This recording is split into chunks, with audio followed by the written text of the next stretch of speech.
Bueno, pues nuevamente bienvenidos al Cineclub Debate. Seguimos en este ciclo las pandemias en el cine. Llevamos desde el 2019, ya llevamos creo que por ahí de 70 películas eh, y pues esperemos que ya pronto terminar este ciclo que yo creo que va a terminar prácticamente junto con la pandemia. Bueno, digamos que en algo que implicará de alguna manera lo que le llaman la endemia y lo que implicará de alguna manera todavía la presencia del virus, pero algo ya mucho más cercano a lo que sería la normalidad, la antigua normalidad.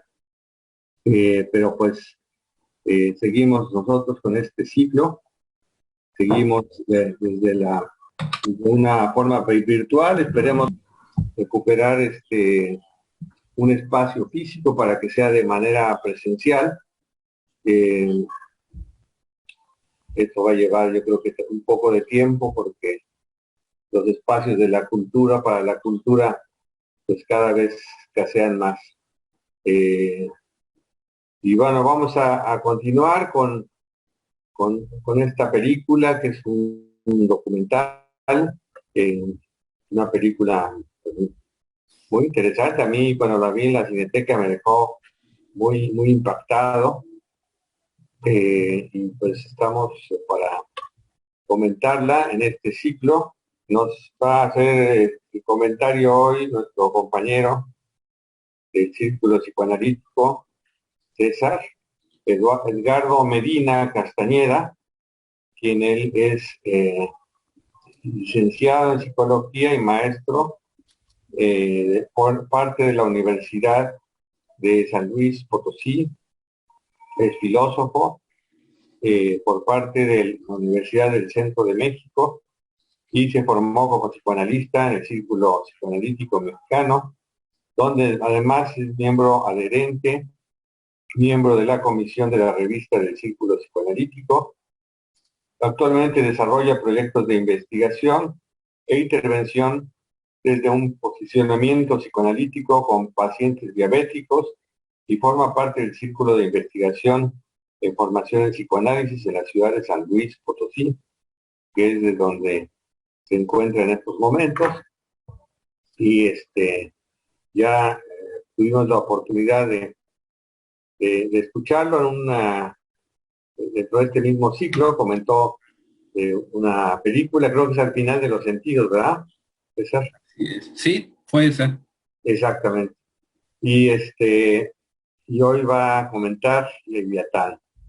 Les recuerdo para los que están participando por primera vez la mecánica que tenemos es un primer tiempo que es la exposición del comentario, bueno, suponiendo, partiendo también del hecho de que ustedes ya vieron la película, entonces es la exposición de César y después vendrá, una vez que él termine su exposición, comentarios y preguntas en viva voz por parte de todos los que queramos hacerlo.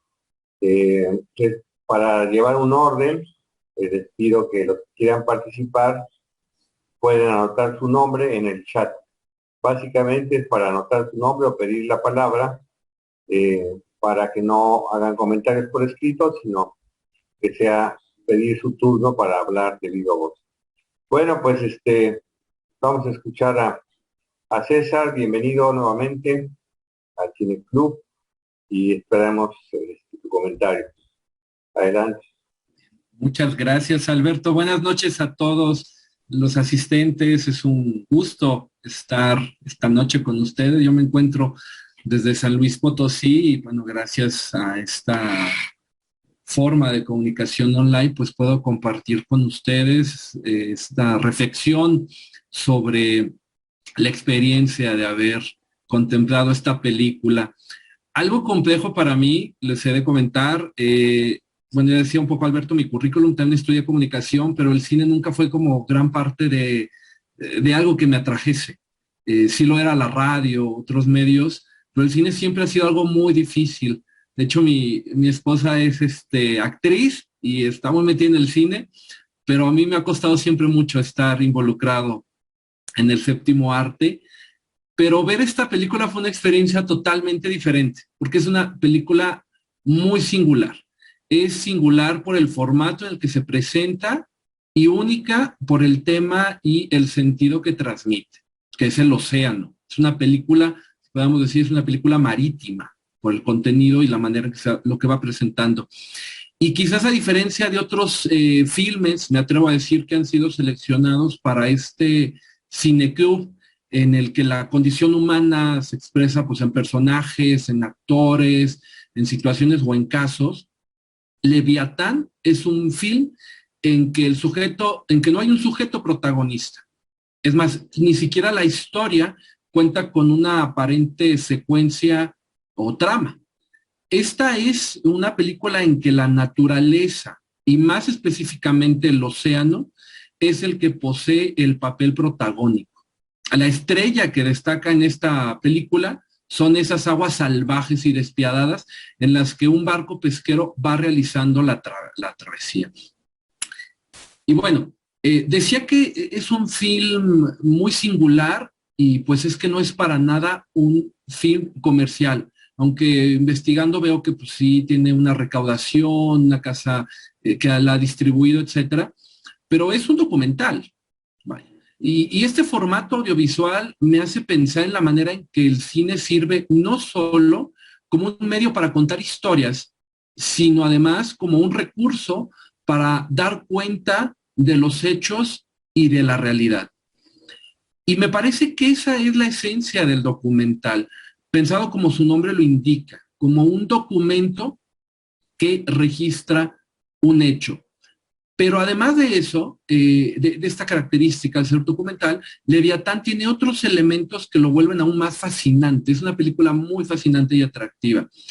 Este film es realizado, presentado en el año 2012 por Lucien Castell Taylor y Verena Pavarel, quizás nombres que tienen más fuerza en otros lugares, en otros escenarios académicos, y quizás no tanto en el cine, ¿no? Pues ambos son antropólogos y ambos trabajan en un lugar muy interesante. Cuando estuve investigando esto me pareció increíble el lugar donde ellos hacen cine, que es el Laboratorio de Etnografía Sensorial de la Universidad de Harvard. Esto para mí es uno de los aspectos que hacen destacar esta producción.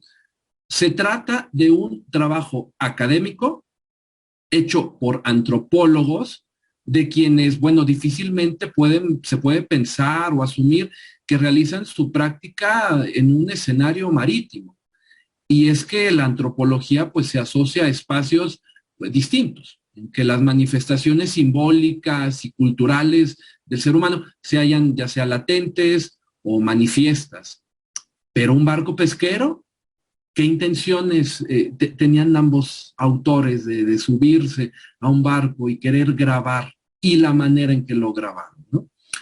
Pues bueno, hay toda una historia en que los autores van narrando en diversas entrevistas, en diversos videos donde van contando la experiencia, pero a mí lo que me pareció más interesante es cómo ellos optan por el documento audiovisual como un medio para comunicar aspectos de lo humano.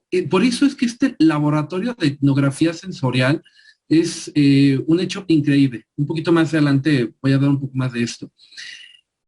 Y pues bueno, la película no nos dice, no nos muestra dónde inicia. Las escenas son marítimas casi en su totalidad.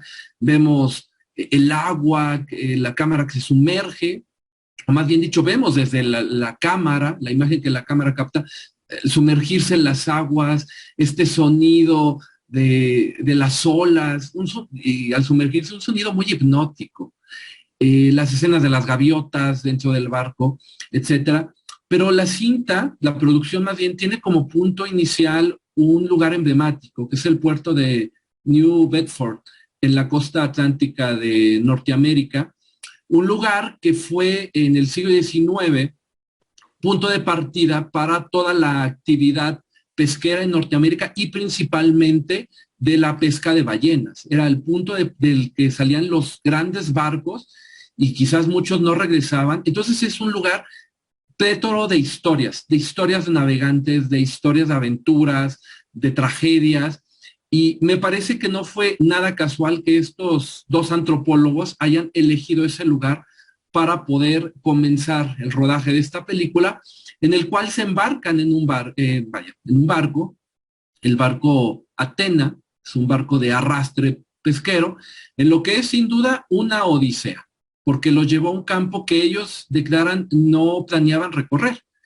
En un principio, ellos comentan en entrevistas que querían hacer una película sobre la experiencia, pero en tierra, cómo era la vida en este pueblo, pero las circunstancias los fueron llevando al mar, así como las olas que arrastran, parece que los fueron llevando.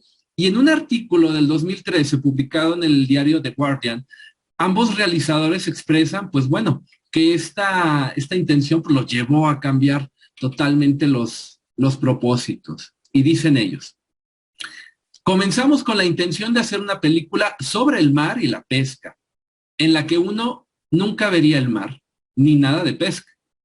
Pero una vez que comenzamos a salir a los grandes bancos, la vida en la tierra, incluso en New Bedford, parecía demasiado familiar, demasiado fácil, demasiado predecible. Finalmente, decidimos desechar la tierra por completo. Y aquí esto me parece a mí un punto de genialidad y de mucho esfuerzo, porque sabemos que rodar una película implica establecer escenarios y horarios y espacios concretos para la realización de la producción, la realización de un guión, etcétera, y todos estos aspectos, pues bueno, son indispensables.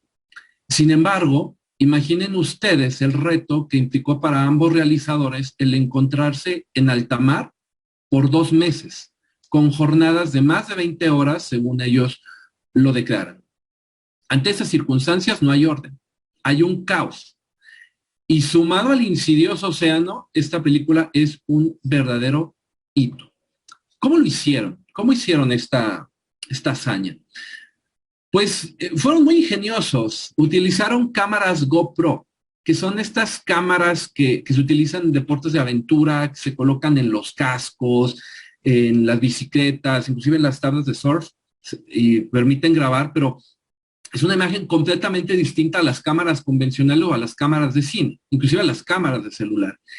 Y a estas cámaras especiales les agregaron objetivos que se conocen como ojos de pescado, cuya la imagen que permiten pues no es plana, no es cuadrangular, sino que es un poco más abierta, más redondeada. Y bueno, me parece que con estos elementos los directores logran captar una imagen más natural, más cruda y por supuesto desprovista de toda producción. Es una imagen de lo que es la vida y el quehacer de un pescador. Y sobre esto hay algo a destacar, que si bien los directores tuvieron en sus manos los equipos para tomar las tomas, de hecho, en algún momento cuando estuve investigando me llamaba la atención cómo contaban que estaban en el barco, en la proa, y estaba uno de los directores con un palo, así dicen ellos, un palo, una cámara en un extremo, y lanzándose así por la borda y el otro compañero tomándolo de las piernas para poder grabar. Bueno, peripecias en la grabación que muchos directores tienen. Pero aquí hicieron algo más interesante, que fue que colocaron las cámaras en los trajes de los pescadores, sus trajes amarillos, impermeables, y las traían ellos colgados mientras realizaban su rutina.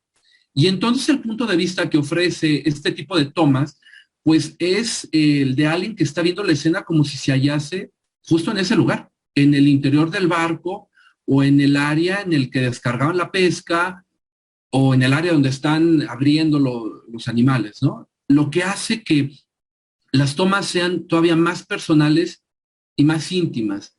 No quiere decir que no haya una buena fotografía en la película, pero me parece que no era la intención de los autores tratar de mostrar un elemento más estético, más armado, más configurado, sino algo más natural.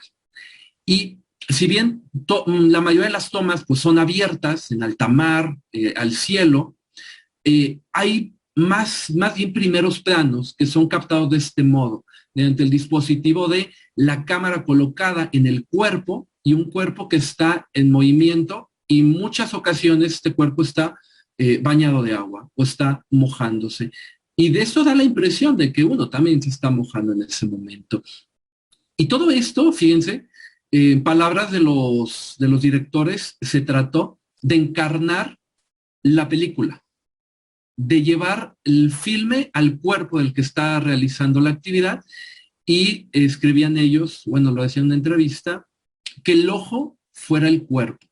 Me parece a mí una estrategia técnica muy interesante. Y esto nuevamente me lleva a considerar lo singular de la formación profesional de los cineastas. Ellos declaran que son cineastas aficionados, a pesar de que en su currículum pues tienen ya varias producciones, la mayoría también muy parecidas a lo que se intenta hacer en esta película, mostrar un fragmento de una realidad humana, pero en tanto antropólogos y a la vez que cineastas, parece que dejan a un lado la pluma y el diario de campo y se van directamente al escenario que desean comprender. Por eso, lo decía hace unos minutos, quería volver a la idea de laboratorio de etnografía sensorial como un aspecto muy interesante de la producción. Sabemos que el laboratorio, bueno, pues no es ese lugar donde se manipulan sustancias, también podemos pensarla como un labos locus, un lugar de trabajo, pero la etnografía sensorial, me parece con esto, pues pretende dos cosas. La etnografía, pues como la descripción de los fenómenos culturales de un grupo humano, y que podríamos pensar más como vinculado al documento académico, a un libro, a un artículo para dar cuenta de una realidad, pero los directores no apuestan por eso, apuestan por lo sensorial, porque no se trata en esta película de redactar cómo es el mar, cómo es la vida de un marino, vaya, de un marinero, sino mostrarla. Y particularmente en la parte sensorial, esta película se centra quizás más que en lo visual, en lo sonoro. Por eso es que me parece a mí una película increíble porque es un banquete sonoro. Y decía yo al principio que ver una película para mí es algo en verdad muy cansado. Yo creo que, pues si yo les contara cuántas veces me he dormido en una sala de cine o las películas duran horas, días para que yo las pueda concluir, pero esa tiene un aspecto más interesante, que me parece que es una película para ser escuchada y no para ser vista.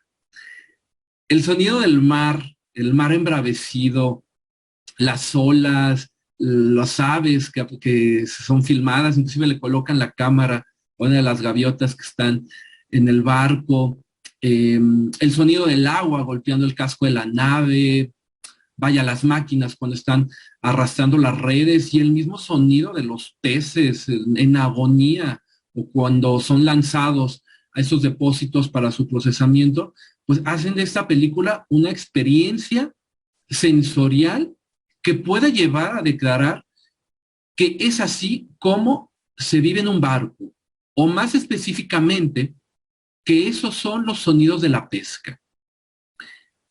Esto es, para mí, sin duda, lo más destacable de esta película, que más que ser un documento audiovisual, es un documento sonoro. Y por eso me parece que podemos considerar la alternativa, una alternativa para apreciar esta película, que sería quizás no verla, solamente escucharla. No hay diálogos o hay muy pocos diálogos en la película y no son lo central, porque no se trata de comunicar ideas, sino de estar transmitiendo esa experiencia. Y bueno, con todos estos hechos, la película se estrena en el Festival de Locarno en Suiza en el año 2012, fue premiada en múltiples festivales y certámenes de cine, pero a mí lo que me llama la atención es cuáles son las fuentes que llevan a la inspiración de esta película. Quizás tanto el nombre de esta como el puerto del cual zarpan, ya lo decía New Bedford, tienen indudables fuentes con la literatura y con la filmografía marítima o filmografía, pues, que podría llamarlo yo así, de grandes barcos, que sería un género que pues vamos a encontrar sus orígenes, sus fuentes desde la antigüedad. Ya desde la Biblia, pues vamos a encontrar el nombre, el título de la película, Leviatán y su tema, el océano, pues remiten al Génesis en estos primeros días de la creación, en el segundo día, cuando Dios separa las aguas de la tierra, y el quinto día, cuando Dios crea, y así lo dice el texto, a los grandes monstruos marítimos. ¿Y por qué no? También este pasaje del Antiguo Testamento de Jonás, que es tragado por lo que habitualmente se asocia con una ballena, pero es que también hay que indicar que el nombre Leviatán se utilizaba y se sigue utilizando para referirse a las grandes bestias y a los monstruos del mar. Y sin duda, pues las ballenas son de las más grandes, de las criaturas más grandes que habitan los mares y que se asocian también a todo un género literario, que es justamente el del siglo XIX, de los barcos pesqueros y bueno, que iban a cazar ballenas. Y bueno, ya lo decía hace unos minutos, que está este elemento de la literatura que me parece está en las fuentes de los autores. Y pues bueno, hay que pensar inevitablemente en la literatura fantástica. Cuando pensaba en los libros, quizás el primero que se vino a la cabeza, y no, quizás no tiene mucho que ver, es de Ernest Hemingway, El viejo y el mar, pero creo que hay fuentes todavía quizás más próximas y que podrían encajar mejor con la sonoridad de la película, como 20.000 leguas de viaje submarino de Julio Verne, un libro de ficción, donde el Nautilus, pues bueno, va recorriendo los mares y en este recorrido pues, se va encontrando con bestias enormes e indescriptibles, que pueden ser leviatanes. Pero indudablemente el hablar de monstruos y hablar del mar es hablar de la novela de 1895 de Herman Melville, Moby Dick. Y esta obra, que es quizás la obra maestra de este escritor, pues es compleja en varios niveles. Primero, por la descripción que hace de la vida diaria en alta mar y de un barco ballenero y que parte precisamente de las costas, de las mismas costas de la cual estos directores pues, zarpan. Otro aspecto de la novela de Melville es que en la narración se expresa este conflicto humano, esta obstinación que tiene el capitán por atrapar a esa escurridiza ballena, ese cachalote blanco, que en algunos momentos también de la novela es comparado y nombrado como Leviatán, y todo el drama humano que implica para los protagonistas de la novela el ir en busca de esa bestia. Y de hecho, por eso les digo, no es nada sorprendente, de hecho hay como esta línea de herencia. Los directores de la película explican en una entrevista que el libro de Melville les acompañó durante los 2 meses de rodaje.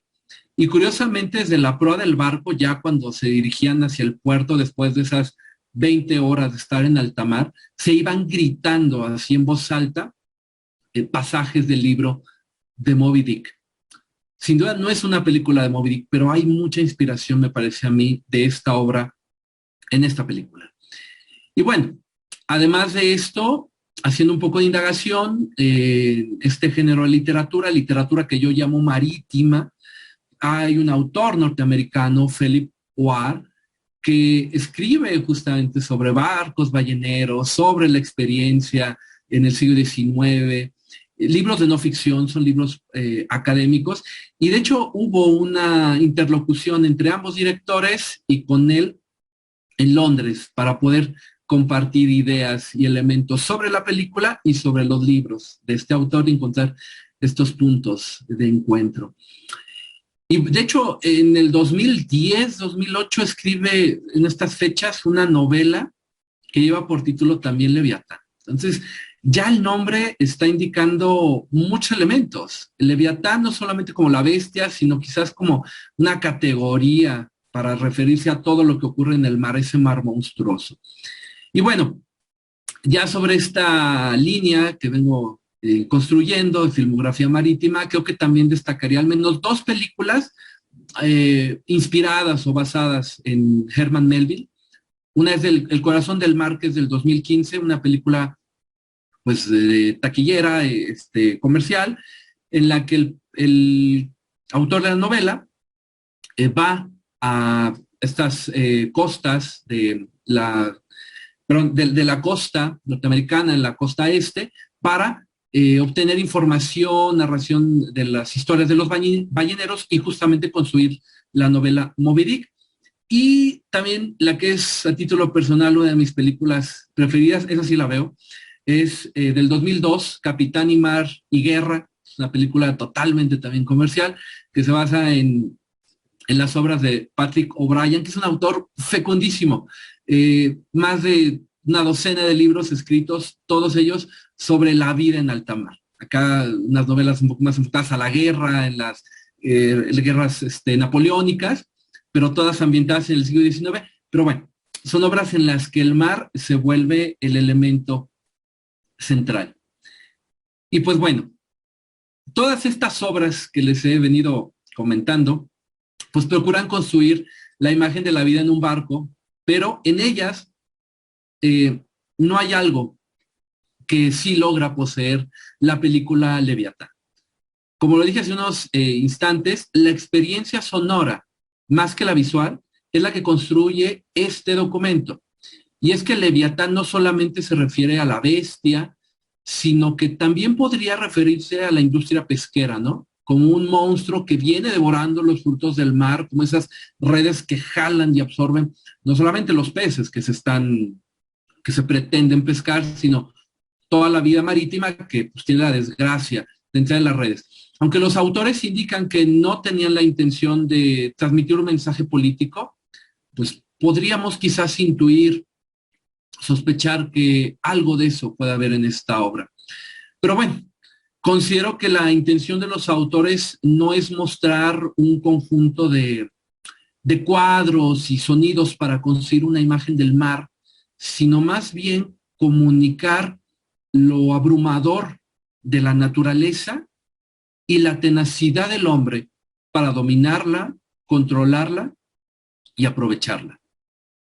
Y en este contraste entre la naturaleza y lo humano, entre la naturaleza y la cultura, que bueno, ya fue nombrado por Freud en El malestar de la cultura, cuando Freud escribe, bueno, que hay tres fuentes de sufrimiento del hombre: su cuerpo, las relaciones con los otros y la naturaleza hiperpotente.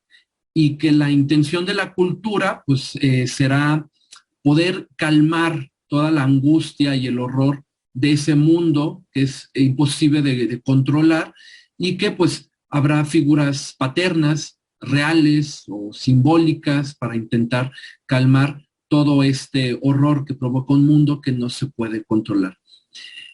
Y bueno, quizás también en otros textos, tomando como este ejemplo del hombre ante la inmensidad del océano, creo que se podría ir construyendo una línea para la reflexión que se aproximaría a la filosofía de la cultura, donde podríamos pensar que la civilización, expresada quizás en el barco o en el propio esfuerzo de los directores para captar, contener a todo el mar en estas imágenes, pues es un esfuerzo de poder tener un control sobre esa naturaleza hiperpotente. Y bueno, más allá de esto, bueno, yo pensaría o estaba reflexionando tiempo después de ver la película, que las dos actividades quizás productivas que alimentan a la humanidad, la actividad agrícola y ganadera, junto con la pesquera, pues tienen similitudes, pero una total diferencia. Son totalmente diferentes, porque mientras que en la actividad agrícola se comprenden y se aprovechan los ciclos de la tierra, el ciclo solar, para poder tener un orden, en la actividad pesquera es totalmente imposible de tener un control, pero hay momentos en los que la inteligencia del hombre logra tomar control de la naturaleza y en algunos momentos servirse de ella. Y es que en esta película hay momentos en los que esto se aprecia. Por ejemplo, el barco es movido violentamente por las aguas del mar y es gracias al ingenio humano que pues logra mantenerse a flote. Las redes que capturan a los peces, atrayendo a cientos, cantidades ingentes para ser aprovechadas posteriormente, y también la adaptación de los tripulantes a ese entorno hostil, frío y totalmente incierto, con el único propósito de generar una actividad productiva. Y por eso, a lo mejor insisto en que este documental es totalmente distinto a cualquier otro semejante, como aquellos que podamos ver en el National Geographic o aquellos que nos buscan mostrar escenas de un mar calmado, tranquilo. No, esto es algo muy diferente. Aquí, para poder hablar de la imagen y el sonido, hace falta, y esto fue algo que estuve considerando, un diccionario de sinónimos. Hay muchas maneras de describir lo que estamos apreciando, porque la película, la experiencia de ver la película es alucinante, es hipnótica, es cautivante, o todos aquellos sinónimos que se nos puedan ocurrir para ver esa experiencia, o para poder dar cuenta de esa experiencia. Fíjense, una revista de cine, hablando de cuál era la experiencia sobre la apreciación de este film, decía, es una sinfonía subyugante y sobrecogedora. Nuevamente, el aspecto sonoro destaca más que la imagen. Y por otra parte, decía yo que el protagonista, pues no hay actores, es el mar, pero sí hay ciertos actores. Al final de la película, y esto fue algo que me encantó observar, ya poniéndole un poco de detalle, es que en los créditos aparecen todos los participantes de la película. Y todos. Los directores me parece son muy geniales al incluir los elementos ambientales, como la luna, como el mar, como actor, o sea, dándoles crédito en esa película, pero también todas las aves y todos los peces y moluscos que aparecen en la escena, en el cuadro, o sea, están ahí los nombres en su nombre científico, vaya, lo cual me parece dota a esta película de un tinte totalmente singular. Los protagonistas no son los actores en esta película, sino aquellos que se hallan en el proceso de captación del hecho. En este caso, pues todo lo que estamos observando. Y de 250 horas grabadas, dicen los directores, algunas de ellas en tierra, pero la mayoría en alta mar, tuvieron que hacer esta edición y quedarse solamente con 90 minutos, en los cuales también para ellos el sonido resultó sumamente sorpresivo, pues al sumergir las cámaras captaban sonidos totalmente distintos y únicos que, bueno, les iban provocando sensaciones totalmente diferentes que les generaban múltiples reflexiones. Ya para concluir, creo que esta película es muy sugestiva, es hipnótica, ya lo decía, atrapa. Creo que se puede, insisto, en esa parte sonora, fíjense cómo la parte sonora me tiene muy cautivado. Es una película para ver quizás con las luces apagadas y solamente escuchar ese sonido del mar. Si le tenemos miedo al mar, bueno, pues a lo mejor ajustamos el audio un poco para que no nos perturbe, pero es una película que me parece está fuera de muchos de los elementos habituales que podemos encontrar en el cine. Me refiero a historias de amor, a historias de drama. Aquí es una historia de la brutalidad de la naturaleza, de el hombre enfrentándose al mundo y de dos directores tratando por sus medios y desde su lógica antropológica de dar cuenta de un fragmento de la realidad humana que es la actividad pesquera. Y espero, bueno, pues que hayan disfrutado la película. Yo la vi un par de veces y quedé pues muy intrigado y muy, ya lo decía, hipnotizado por ella. Gracias, César. Muy interesante tu comentario, pero bueno, muy bien todo lo que nos has aportado hoy. Te había mandado yo por ahí una pintura de Bruegel el Viejo, a mí, no sé si la tengas por ahí. Quizás ahorita abro el No WhatsApp. te la mando porque a mí me hizo pensar mucho en la película, Sí, yo cuando la vi, justamente también, sin saber todo esto, pensé justamente en Moby Dick, ¿no?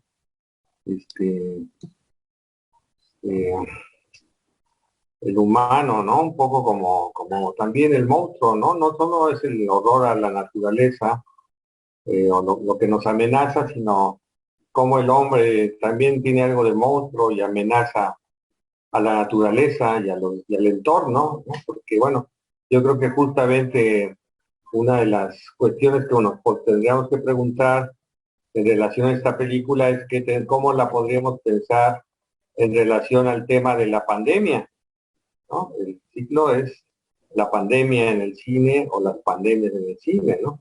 Este, y bueno, está el tema de aquello que amenaza, aquello que es monstruoso, que es lo que hemos vivido dentro de la pandemia, todos los miedos posibles, ¿no? Eh, pero como el ser humano es tal vez el principal ente, ¿no? Que desequilibra la naturaleza y que permite muchas veces que se desencadenen estos virus, ¿no? Que pueden estar latentes, ¿no? En la misma naturaleza, ¿no? Eh, en fin, no sé si la pudiste encontrar, la imagen, ¿te llegó la imagen? Sí, pero no la puedo proyectar, no Ah, tengo ok. los derechos pero aquí está, creo que sí se alcanza a ver bien en pantallita. Este, es todo el tema de la pesca, ¿no? Como el pez grande come, es como una ballena que está comiéndose todos los peces posibles, ¿no? Y Así es. de la misma ballena sale un pez con piernas humanas, este, que da a entender justamente que el humano es un poco también como ese monstruo que puede devorar todo, ¿no? Que es insaciable, ¿no? Este, en fin, eh, por otro lado, bueno, eh, ver la película, yo la vi en la Cineteca Nacional en pantalla grande y es mucho más impresionante. Y pues sí, yo creo que el sonido es muy importante, pero también la imagen. Y tiene esta cosa eh, que por un lado es como una cosa muy de máquina, ¿no? De los ruidos, ¿no? De las máquinas, ¿no? Este, combinado con los ruidos de la naturaleza, pero tiene imágenes muy bellas también. Como que se está alternando lo bello y lo terrible al mismo tiempo, ¿no? Y realmente son muy buenos cineastas, aunque se consideran ellos antropólogos, pues tienen ese arte, ¿no? De trabajar con las imágenes, ¿no? Las imágenes es del vuelo de las gaviotas es sensacional, ¿no? Este, o estas imágenes muy impactantes, ¿no? De los peces ahí, muertos, ¿no? Que parece que lo están mirando a uno, ¿no? Como que están también, hay momentos en que incluso es como si estuviera uno justo dentro de ese barco, ¿no? Este, y hay una escena que también me parece muy interesante, aunque eh, casi no hay diálogos entre los personajes, eh, que no son necesarios, ¿no? Porque además es tan ruidoso que no se les escucha prácticamente los pocos diálogos que hay, ¿no? Y hay una escena donde ahí se ve ese oficio de cineastas, ¿no? Donde uno de los marinos está mirando aparentemente la televisión, pero en realidad está mirando al espectador, ¿no? Está rompiendo la cuarta pared, ¿no? Entonces nos pone ahí como una especie de espejo también, ¿no? Como preguntándonos a nosotros algo, ¿no? En fin, la película a mí me parece que tiene muchas cosas como para poderlas pensar para esta cuestión de la pandemia. Pues vamos a empezar, ya hay dos comentaristas, dos gentes que están anotados. Scarlett García, tienes la palabra. Adelante, Scarlett. Bienvenida. Hola, bueno, pues pienso varias cosas. Me hizo pensar en uno de los libros de Pascal Quignard, un autor francés, Ajá. en el libro de Butte, que habla justamente bueno, es de un navío, ¿no? También habla de la mitología griega. Aparece Orfeo, Ulises y Butes, y nadie habla de Butes, ¿no? Es un personaje que se deja Butes, envolver sí. tanto en las sirenas. Yo pensaba mucho en las sirenas mientras veía el documental, porque bueno, recordemos que en la mitología también las sirenas, antes que ser mitad humana, mitad pescado, eran mitad pájaro y mitad humana, ¿no? Y acá parece que de pronto se funden, ¿no? Entre los peces y las aves, y parece que no hay de pronto como una distinción. Entonces, y aparecen varias veces a lo largo del documental las aves. Entonces pensaba en eso y también en el canto de las sirenas, ¿no? Que es un poco ensordecedor, decía por ahí César, hipnotizante, ¿no? Y un poco así como inentendible, ¿no? O sea, no hay realmente una lírica pues en la palabra ahí, pero y me parece que en el audio, en las voces de los mismos pescadores, de pronto son un poco así, ¿no? Este efecto como de cuando te sumerges en el agua y alguien afuera está hablando. Por ejemplo, Pascal Quiña refiere mucho también la vida uterina, ¿no? Que la voz que juega también, pues la misma madre, el padre o alrededor. Me parece que es un poco así como este efecto de cuando te sumerges en el agua, ¿no? Y que finalmente es el estado original de todo ser humano, ¿no? Este líquido en el que estamos 9 meses y pasa mucho, es muy significativo, pues, todas estas historias de la mitología en el mar. Pensaba ahorita también en la obra del Bosco, El Jardín de las Delicias, ahorita que referían como, o que mostraban esa imagen, ¿no? Como estas criaturas, este, como monstruosas, ¿no? Que aparecen en el tríptico en el infierno. Hay muchas así también. Me hizo Sí. como clic ahí recordar eso. Y pues bueno, creo que es todo lo que estuve pensando, ¿no? Mientras veía el documental. Se me hizo Ok. pues, sí, un poco, pesadito. A mí se me hizo pesadito verlo, la verdad. Pero bueno, César, gracias. ¿quieres algo que agregar? Me parece muy interesante la alusión al Bosco. En una de las revistas especializadas, esta creo que era americana, en la que les hacen la entrevista, no una película, pero no una revista de como de comentarios, sino más bien de pues, contenido técnico. El entrevistador les pregunta cuáles eran sus inspiraciones visuales para poder construir su narrativa visual, y ellos dicen el Bosco. Entonces, ahora que comenta esta propuesta de que le asemeja o le inspira algo en la película al Bosco, creo que los directores se sentirían muy satisfechos de quizás poder encontrar que sus fuentes de inspiración también están en los espectadores, que pueda haber este encuentro en lo que ellos buscaban construir y lo que el espectador va descubriendo en la obra. Ujú. Hay un personaje de los marinos, ¿no? Que trae un tatuaje de una sirena.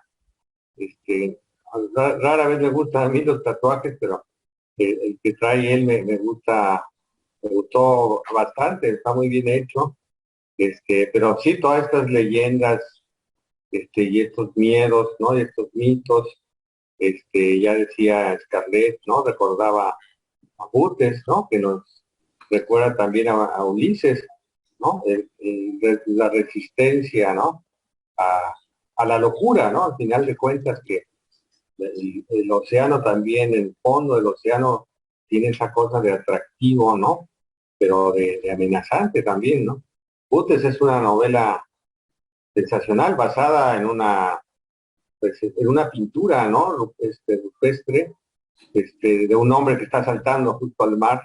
Y creo que abajo, donde fue hecha esa pintura, había una tumba, ¿no? Entonces habla de ese momento detenido, pero al mismo tiempo como algo ya irreversible, ¿no? Que es ese salto hacia la muerte, ¿no? cuando alguien ya está en ese camino. Y pues sí, también el Bosco, ¿no?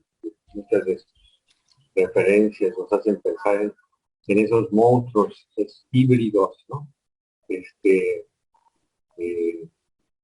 y yo creo que el humano pues tiene algo de eso, de esa cosa híbrida, ¿no? Bueno, está Carla Montenegro. Carla, bienvenida. Germán, gracias. Gracias, buenas noches a todos. Gracias, César, por tu comentario muy interesante. Bueno, a mí me parece que Leviatán es más bien la humanidad, la verdad. En el barco se ve, hay una toma de como unos dientes, que es una de las rendijas que usan para tirar todo lo que ya no sirve, ¿no? Y cuando tiran lo que ya no sirve, yo me pregunto cuánta vida, pues, en potencia estaba ahí, ¿no? O sea, cuánta vida mataron para luego decir, bueno, pues esto ya no sirve, ¿no? Tiene imágenes muy interesantes la película. Es una película, como dijiste, de muchos contrastes. El problema es que pues no son cineastas y entonces de pronto las imágenes son demasiado largas, ¿no? Y vemos el mar, vemos el barco, vemos el día, vemos la noche, vemos peces muertos y en súper primer plano, ¿no? Que es algo que yo nunca había visto. Muy interesante. Y vemos un sistema muy organizado de pesca limpia y venta, ¿no? Pues estos cuates que están abajo recibiendo las canastas ya limpias para ya irlas a vender, ¿no? O sea, comida fresquísima, ¿no? Hay una imagen horrible, que la que mencionaste, Alberto, de que la cabeza de un pescado se da la vuelta y se nos queda viendo como, ¿qué onda, no? O sea, horrible, horrible, ¿no? Porque aparte esas cabezas de pescado pueden hacer una buena sopa. Después, pues estas gaviotas, que nos están acompañando durante todo el tiempo, y hay una que quiere brincar y la cámara está observando, ¿no? Quiere salir la gaviota, no sé si traía como alimento que traía, pero no podía brincar, ¿no? Y yo decía, ¿cómo no la ayudan? ¿No? Entonces me parece como una película muy fría, la verdad. O sea, me parece una película como muy descarnada, ciertamente. Y después vemos a un close-up de un viejo que está, pues, muy viejo, ¿no? Muy viejo y sudando y, ¿no? O sea, no tampoco, no sé qué me refleja esa imagen como, pues es una imagen de un hombre que yo no lo veo feliz, no lo veo realizado, ¿no? Lo veo cansado, ¿no? Después la parte donde destazan a las mantarrayas, pues me parece súper fuerte, ¿no? Cuando están las mantarrayas, las están cortando, pues me parece súper fuerte y tienen boca, nos están enseñando que tienen boca, que tienen ojos. Es una película muy impresionante. Y después cuando del lado del barco, que seguramente es lo que César decía, que están agarrando a uno de los camarógrafos, la cantidad de sangre que sale del barco, sale mucha sangre, ¿no? Y y después el ruido de las redes, pues parece un canto, una queja, ¿no? Y luego yo oí como que un perro se atoró en algo, eh, y el cuate hizo, pues, hijo, ¿no? Así como el otro fue a ver qué pasaba, pero sí siento que es que sí vamos en el barco, que tiene una visión interesante, pero sí me pareció una película muy fría, muy dura. Sí me deja, pensé lo que tú dices, Alberto, pues que no las dejaste ver porque pues, somos los destructores de la humanidad, pues sin conciencia y sin límite, ¿no? y que entonces pues el coronavirus es como la mega venganza de la madre tierra, porque pues la naturaleza no se puede controlar, ¿no? Y me parece que el monstruoso pues no es el mar, sino somos nosotros, ¿no? Muchas gracias. Muchas gracias, Carla. César, ¿quieres decir algo?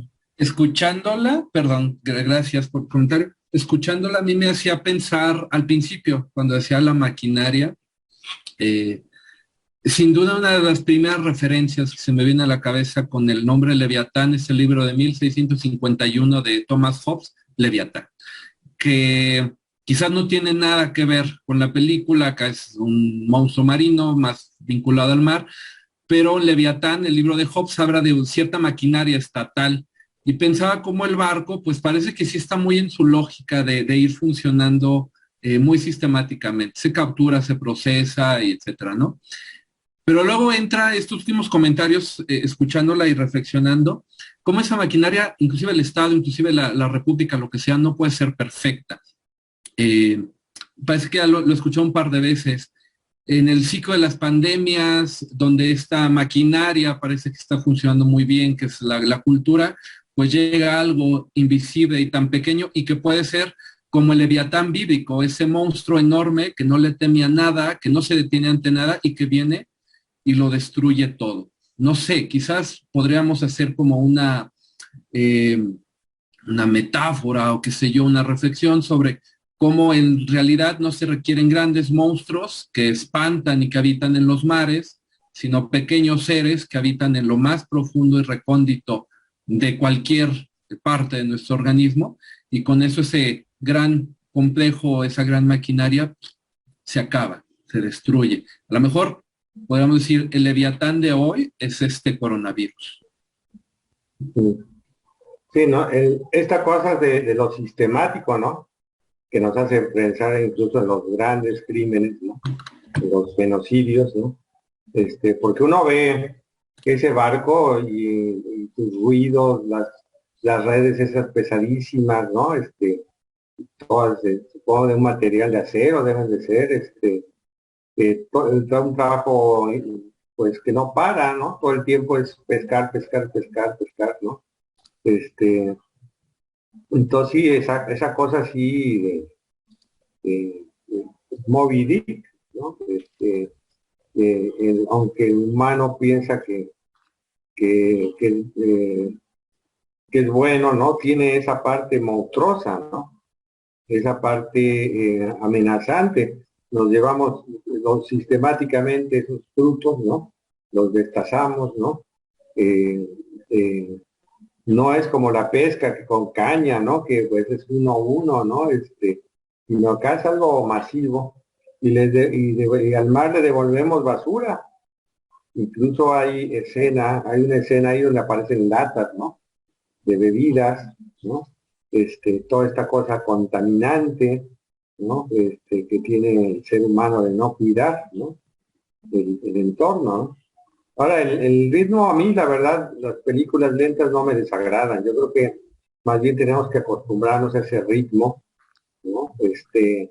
Porque justamente lo que buscan estos directores es crearnos ese tipo de sensaciones de desasosiego, que pueden ser de aburrición, de miedo, de sueño, de estado hipnótico, de mejor voy a poner una película de ficción. Acá es la crudeza es ver esos cuerpos fragmentados. No nos estamos comiendo el guachinango ya con un adobo y aderezado, ¿no? Sino estamos viendo la cabeza del pobre pescado viéndonos, ¿no? No sé si pobre pescado, porque bueno, los pescados también es lo que hacen, comer pescados.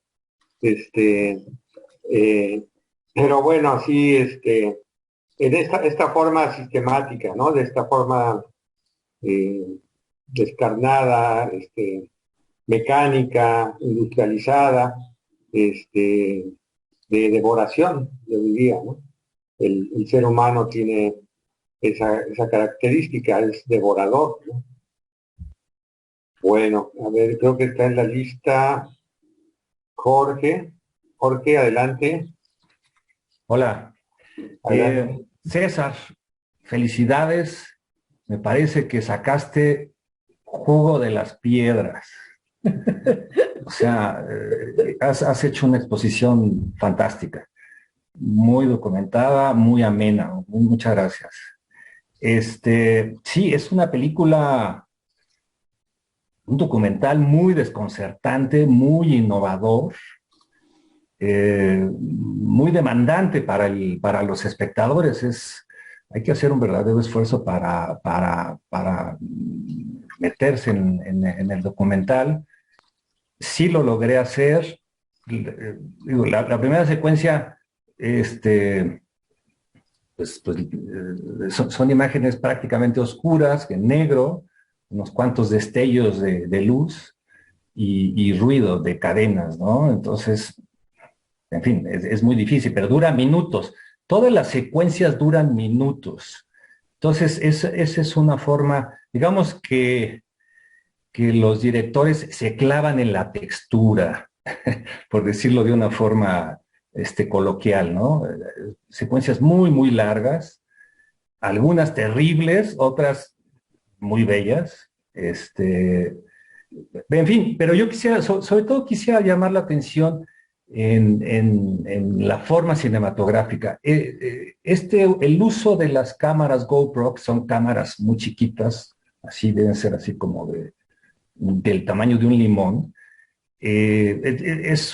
lo utiliza de una forma muy original, francamente sorprendente. Creo que, cuando menos para mí, están inaugurando una nueva vía formal de filmar. Es muy interesante lo que sacan. Creo que en algunas de las secuencias pues está totalmente fuera. Vaya, por supuesto no tienen control sobre ellas, pero si tienen 120 horas, en fin, no sé si sea lo mejor. Supongo que lo habrán pensado mucho. Pero esas escenas donde está la cámara junto a los pescados destazados es inolvidable. Yo no sé si pueda comer pescado después de esto, o me voy a tener que esperar un buen rato. Yo anécdota aparte, yo alguna vez fotografié los tiraderos de la Ciudad de México, y el olor a naranja podrida es impresionante, y se me quedó pues por semanas. Entonces no pude tomar jugo de naranja por mucho tiempo. Ahora me pasa lo mismo con el pescado, en fin.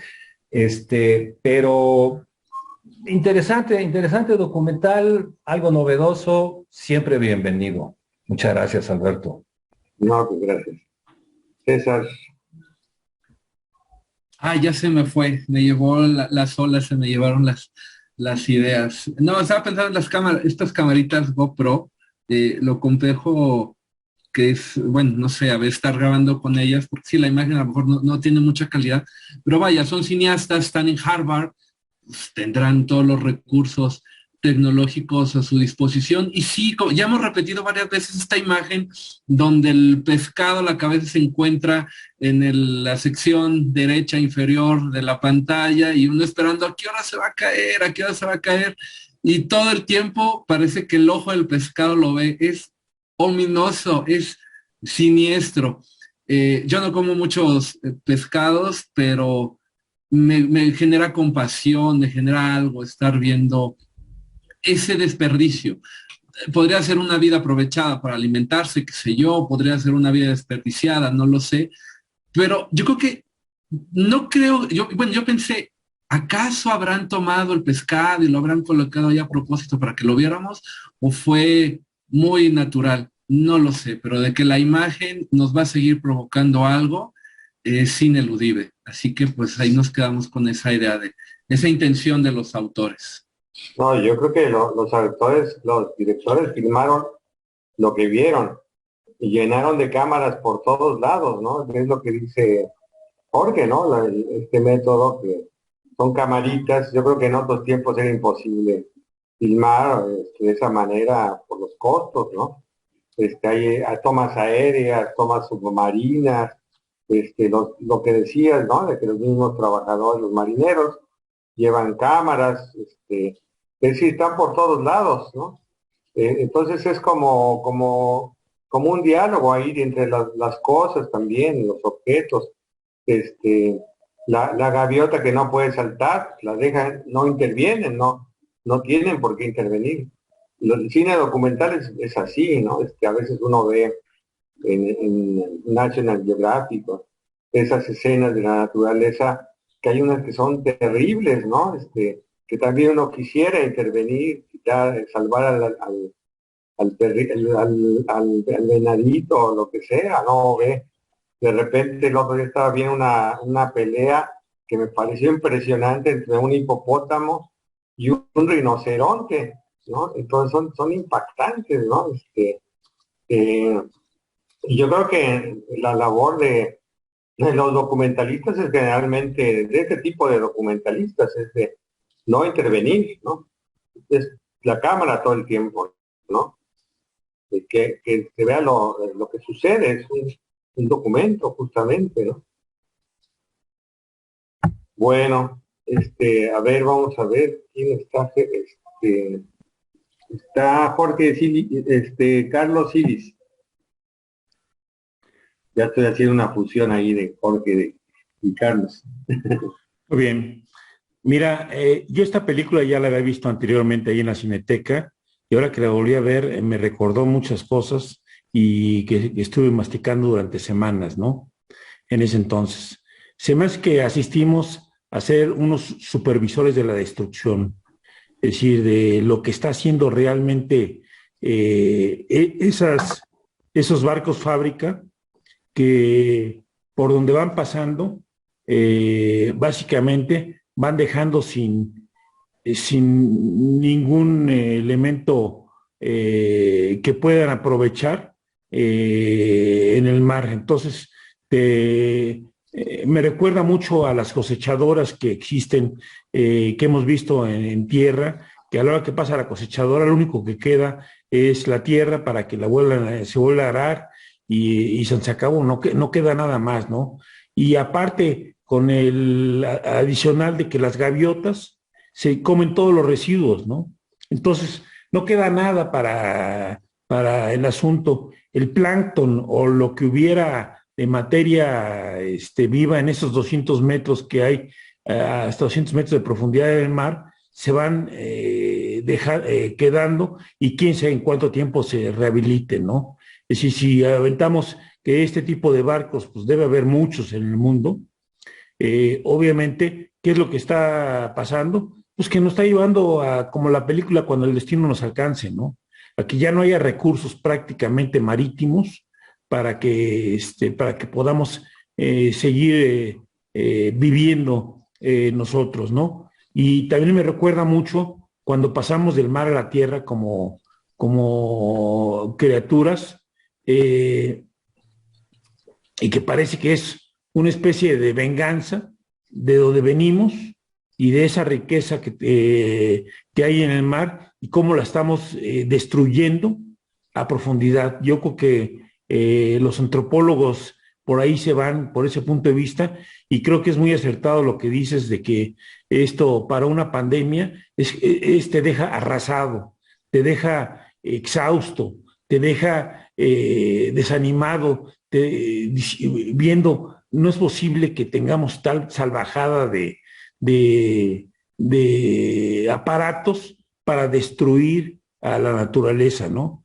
Y por supuesto, con estas estructuras humanas que aventamos al mar, dejamos a toda la naturaleza, ahora sí que reaccionará de formas irracionales, como la que hemos visto en estos últimos 2 años y que seguiremos viendo, ¿no? Es decir, así como Moby Dick era una salvajada para ir tras un animal icónico, aquí es una salvajada para ir contra toda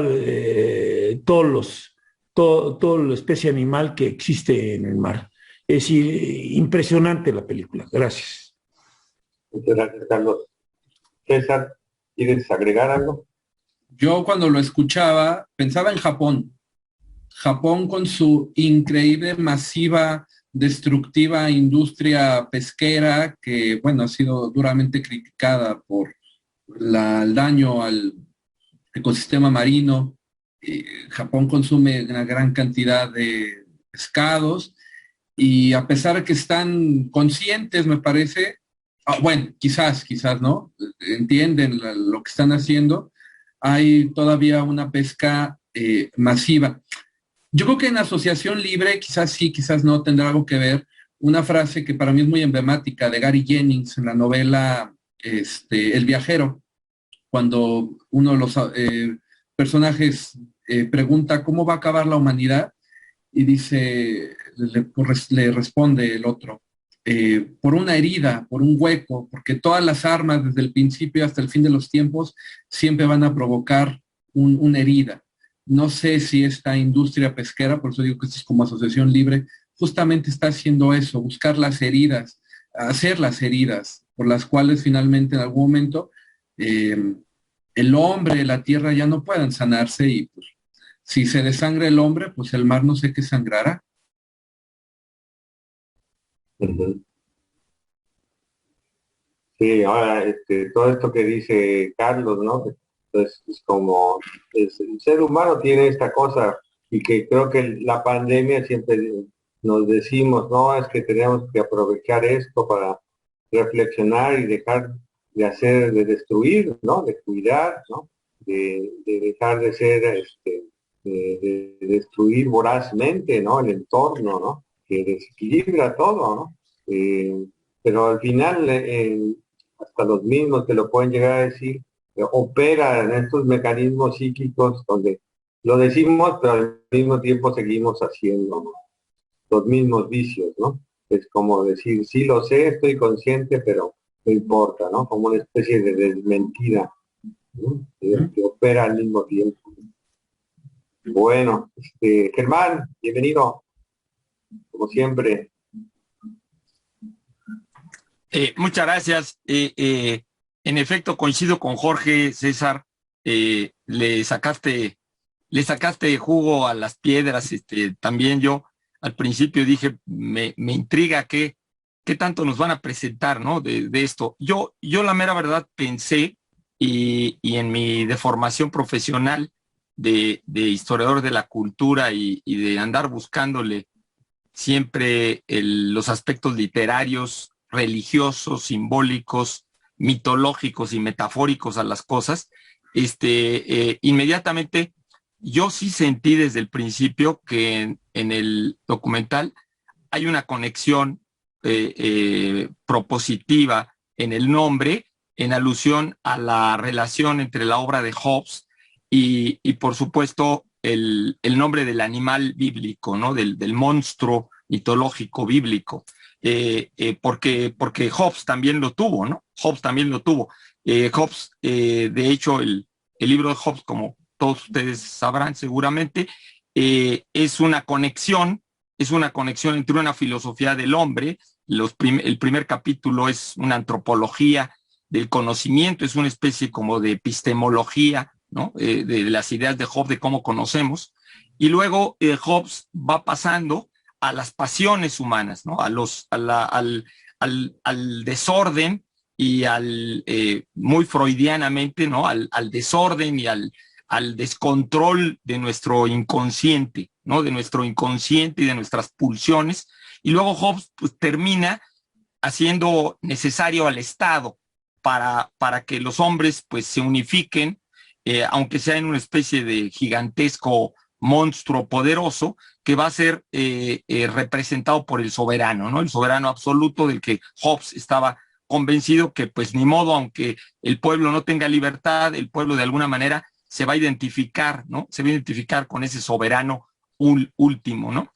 Y por eso el libro fue tan citado como y tan aludido en el siglo XIX y en el siglo XX como la monstruosidad de la humanidad y el poder de la humanidad unido como una especie de monstruo. Y el Leviatán de la Biblia, pues eso se ha hecho muchos estudios, y el Leviatán pues también representa, como en muchos mitos, ese monstruo gigantesco que a veces aparece como serpiente en la misma Biblia, a veces aparece incluso como una serpiente policéfala, ¿no? Que es la alusión también, el eco que hay en el Apocalipsis, ¿no? Aunque no aparece el nombre de Leviatán. Y estas serpientes que aparecen en casi todas las mitologías, serpientes monstruosas, gigantescas, o ballenas también, ¿no? Como la serpiente de la literatura germánica, como el Ouroboros, océano, Ofión de la mitología griega, ¿no? Que representan como las fuerzas del inconsciente, y también lo que ahorita se dijo, ¿no? Del útero materno, ¿no? El útero materno, las aguas que son incontrolables, el poder de la naturaleza, el poder de la naturaleza, pero que esté en nosotros también. O sea, nosotros, la naturaleza es tremenda, la naturaleza es incontrolable, ¿no? En el mito, según los rabinos, probablemente había dos leviatanes, ¿no? Y Dios destruyó uno, porque si hubiera habido dos, Dios no los hubiera podido controlar, ¿no? Entonces, las fuerzas del mar, que es lo que representa Moby Dick también, pues representan este mundo incontrolable, terrible, pero también sabio, porque también las aguas del mar y las serpientes marinas, pues terminan siendo la serpiente de la sabiduría, ¿no? La serpiente sabia del árbol del paraíso. De hecho, lingüísticamente, el Adón, la serpiente del jardín de las Hespérides, ¿no? De Hera, y Leviatán, lingüísticamente están conectados, ¿no? Leviatán quiere decir el retorcido, ¿no? El retorcido, el enredado, y se refiere pues a ese símbolo, ¿no? Que refiere al inconsciente, que refiere a lo brutal, que refiere a lo desconocido, que refiere a las pulsiones, pero refiere a la naturaleza fuera de nosotros y la naturaleza dentro de nosotros. Entonces, yo me conectaba con todo lo que decían ustedes, de que evidentemente le teníamos miedo siempre, y temor y respeto a las fuerzas del mar, ¿no? Que representaban más la naturaleza embravecida, loca, etcétera, descontrolable, incomprensible, ¿no? Pero que ahora está en nosotros, ¿no? Nosotros somos también, siempre ha estado en nosotros, pero ahora gracias a la maquinaria, como decía Carla, como decía Carlos, como decía Alberto, la maquinaria así como de Metrópolis, pues nos estamos volviendo también el Leviatán de una nueva Biblia, ¿no? El Leviatán de una nueva Biblia, en el contraste también de las imágenes en la película. Yo sentía mucho este claroscuro también de la pintura barroca, de el tenebrismo, ¿no? Del barroco español y del barroco de Caravaggio, que también de alguna manera aluden a esas contradicciones, a esas fuerzas, a ese miedo, y también a esa energía, ¿no? Que pues de alguna manera tenemos que conocer y sumergirnos en ella, pero también que es tremenda, ¿no? En fin, simplemente era una tormenta de ideas. Muchas gracias a todos, muchas gracias a todos. Muy interesante documental, realmente tremendo de ver, ¿no? Bueno, muchas gracias por la tormenta de ideas sobre el mar. César.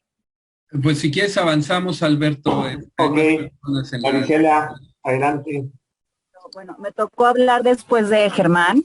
Mi comentario va totalmente en otro giro. Yo soy de Química en Alimentos de licenciatura, ¿no? Y bueno, sí, la película al principio me pareció cruda, bueno, oscura, obviamente, pero poco a poco me fue pareciendo bastante interesante todo este proceso de pesca, ¿no? Porque como dicen, vemos ya el pescadito en el plato bien adornado o en el súper bien empacado, pero no sabemos de dónde viene. Sí, del mar, pero tenemos también la idea del mar, la playa, el sol, ¿no? No este trabajo duro, pesado, estos trabajadores cansados, ¿no? Jornadas muy fuertes porque pues tienen que ser en la temporada.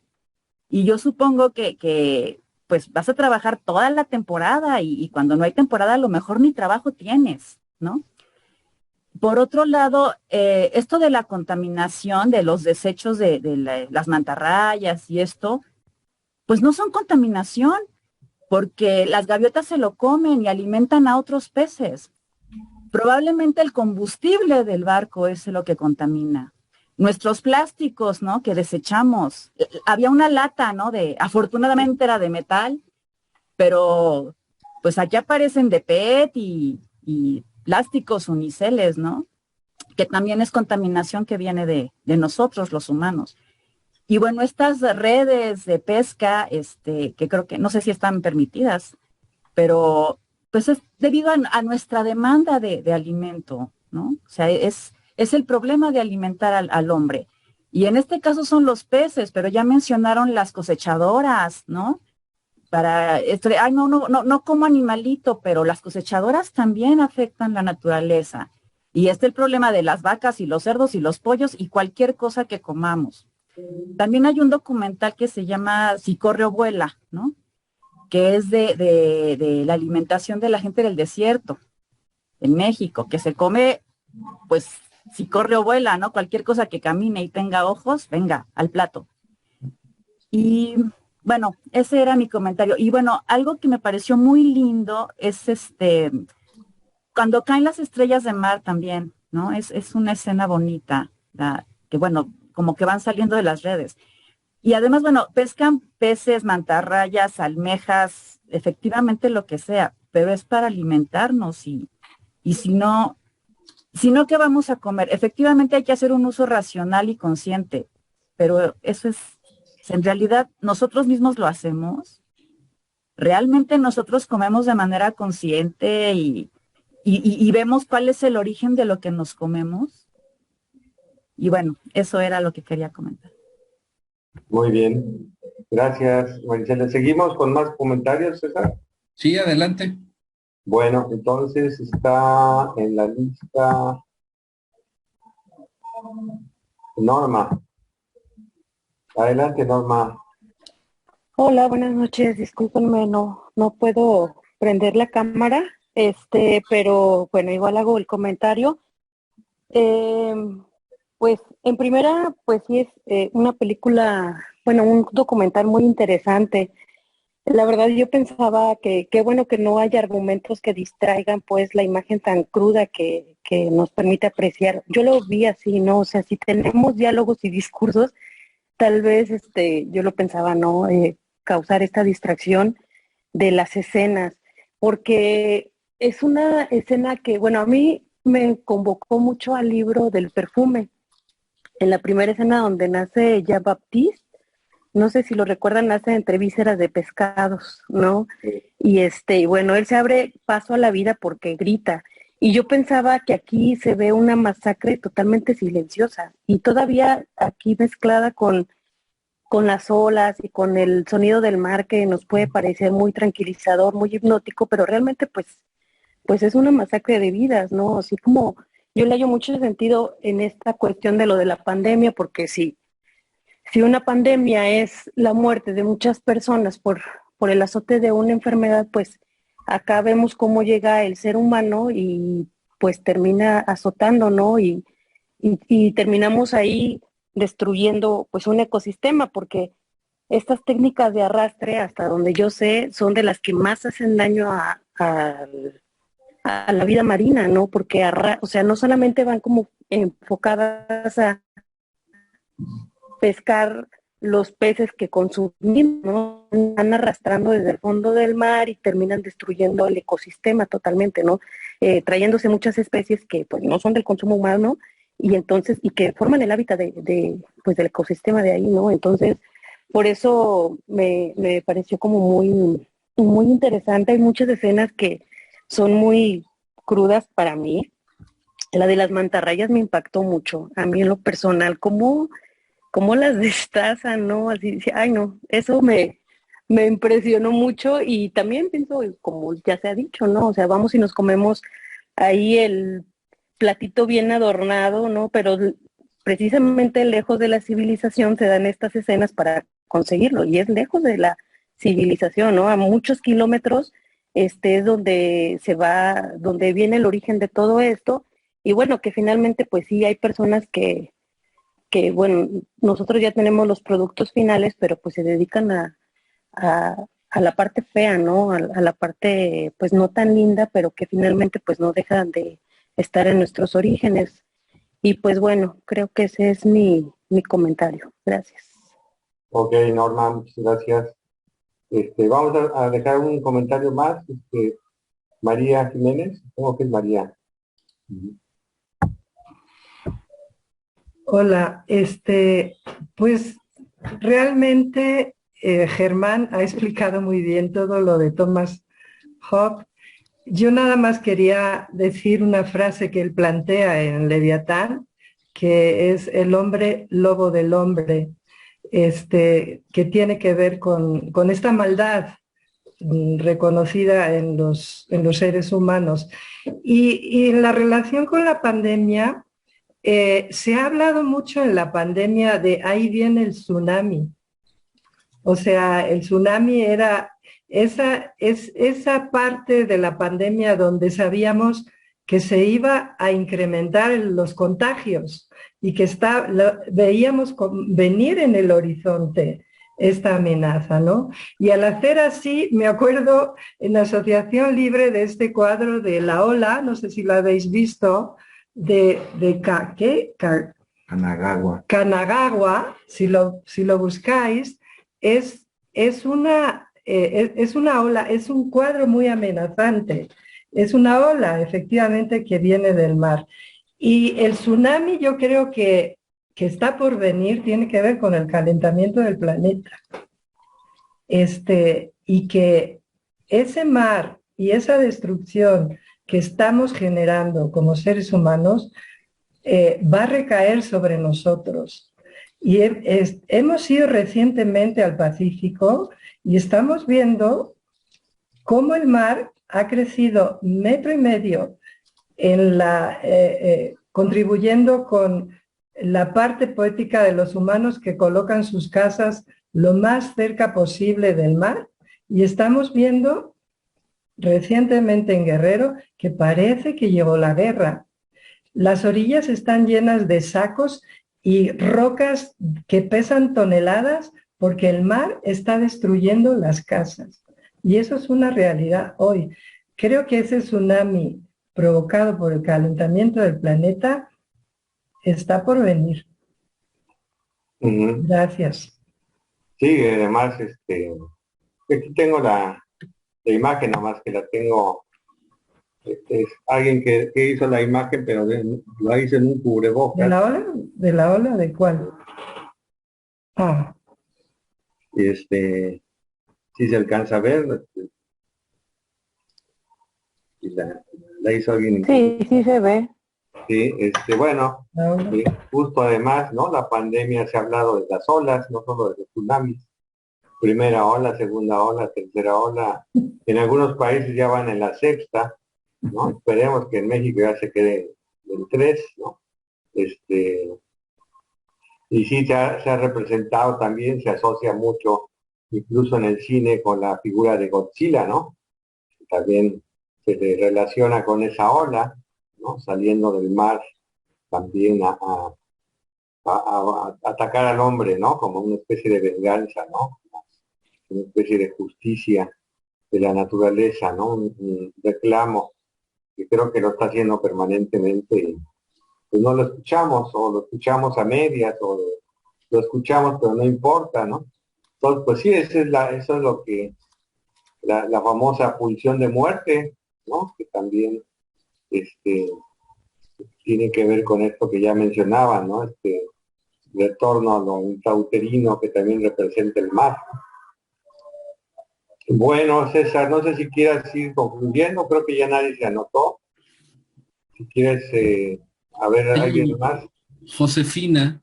Si quieres, comenta algo ahorita y después le damos la palabra a Josefina. Me gustaría, para igual integrar lo que puedan decir. Josefina, adelante. Bueno, pues yo solamente quería agradecer a Óscar y a todos por sus comentarios, me ha parecido... Óscar no vino, ¿eh? Será César. César. Bueno, me ha parecido un documental impresionante con todo lo que han dicho, no puedo agregar mucho más, que cuando veo al comienzo de este, la cita del libro de Job, me voy a él y justamente me parece que, pues que sí vale la pena. Les leo los últimos 2 versículos que dicen, dice, animal hecho exento de temor, no hay sobre la tierra quien se le parezca. Menosprecia toda cosa alta, es rey sobre todos los soberbios. Entonces, bueno, pues con esta introducción creo que dice mucho, ¿no? De cuál es el propósito de este trabajo, que me parece interesantísimo. Muy buen apunte, Cristina, muchas gracias. No, muchas gracias. Bueno, Germán, adelante, Germán. Perdón, bueno, porque vi que todavía no eran las 9. Dos cositas. Tiene cena, Alberto. Dos cositas. Una que me pareció curioso que nadie citara la frase inicial que es del libro de Job, precisamente el libro de Job, que es la mención del libro de Job acerca de Leviatán, ¿no? Que aparece con ese nombre en el libro de Job y también aparece en los Salmos, ¿no? Literalmente. Bueno, o sea, que evidentemente pues estaban pensando los autores en eso, ¿no?